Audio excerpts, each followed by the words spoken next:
आर्थिक समानता। रचनात्मक काम का यह अंग अहिंसापूर्ण स्वराज्य की मुख्य चाबी है।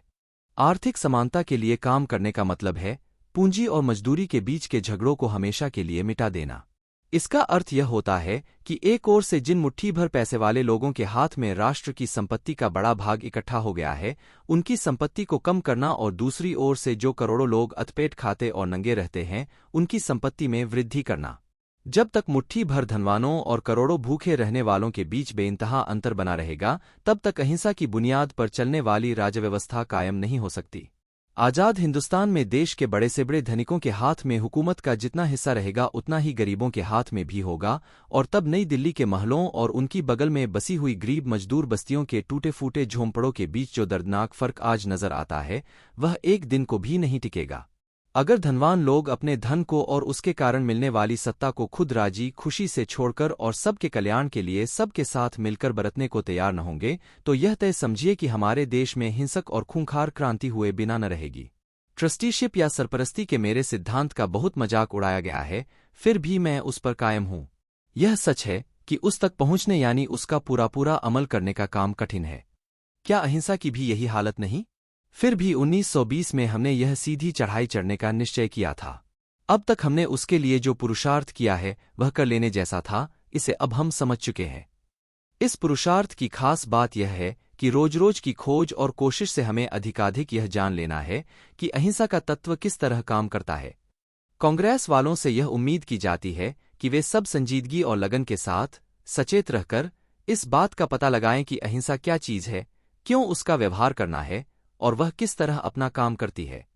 सबको इस सवाल पर भी सोचना है कि आज की सामाजिक व्यवस्था में मनुष्य के बीच जो तरह की असमानताएं मौजूद हैं, वे हिंसा से दूर होंगी या अहिंसा से। मेरे ख्याल में हिंसा का रास्ता कैसा है, यह हम जानते हैं। उस रास्ते समानता के मामले में कहीं सफलता मिली हमने जानी नहीं। अहिंसा के जरिए समाज में हेरफेर करने के प्रयोग अभी चल रहे हैं और उनकी तफसील तैयार हो रही है। इन प्रयोगों में प्रत्यक्ष दिखाने जैसा तो कोई खास या बड़ा काम हमने किया नहीं है, मगर यह तय है कि चाल कितनी ही धीमी क्यों न हो, फिर भी इस तरीके पर समानता की दिशा में काम तो शुरू हो चुका है। और चूंकि अहिंसा का रास्ता हृदय परिवर्तन का रास्ता है, इसलिए उसमें जो भी हेरफेर होते हैं वे कायमी होते हैं। जिस समाज या राष्ट्र की रचना अहिंसा की नींव पर हुई है, वह अपनी इमारत पर होने वाले तमाम बाहरी या अंदरूनी हमलों का सामना करने की ताकत रखता है। राष्ट्रीय कांग्रेस में धनवान कांग्रेसी भी हैं। इस मामले में पहल करके उन्हें औरों को रास्ता दिखाना है। स्वराज्य की हमारी यह लड़ाई हरेक कांग्रेसी को इस बात का मौका देती है कि वह अपने दिल की पूरी गहराई में उतरकर अपने आप को जांचे परखे। अपनी लड़ाई के अंत में हमें जिस हिंदुस्तान की रचना करनी है, उसमें यदि समानता को सिद्ध करना हो तो उसकी बुनियाद अभी से पड़नी चाहिए। जो लोग यह समझकर चलते हैं कि बड़े बड़े सुधार तो स्वराज्य कायम होने पर ही होंगे या किए जाएंगे, वे सब जड़ से ही इस बात को समझने में गलती करते हैं कि अहिंसक स्वराज्य का काम किस तरह होता है। यह अहिंसक स्वराज्य किसी अच्छे मुहूर्त में अचानक आसमान से नहीं टपक पड़ेगा, बल्कि जब हम सब मिलकर एक साथ अपनी मेहनत से एक एक ईंट चुनते चलेंगे, तभी स्वराज्य की इमारत खड़ी हो सकेगी।